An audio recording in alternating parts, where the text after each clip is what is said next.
فکرہ ہے. مجھ جہل کو تو آگے اگلا والا فکرہ ہی سمجھ آ ہاں جاتا ہے کہ وہ جہنم کی طرف بلانے والی جماعت ہوگی. دیکھیں جی، یہ سارے کام لوگ پہلے کر چکے ہیں.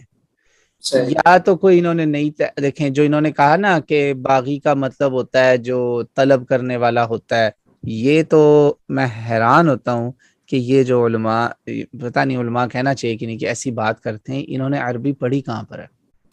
باغی جو ہے نا، جو عربی میں کسی سے کچھ طلب کرنا ہوتا ہے نا، تو اس میں ہوتا ہے انا ابغا، میں یہ چاہتا ہوں، میں یہ طلب کرتا ہوں، وہ اور چیز ہے. باغی ایک اصطلاح ہے، یہ ایک باقاعدہ ٹائٹل ہے. جی بغات بالکل. کہا گیا ہے، فقاتل جی التی تبغی. اللہ نے قرآن میں یہ کہا کہ قتال کرو ان کے ساتھ جو تم سے کچھ مانگتے ہیں؟ نہیں.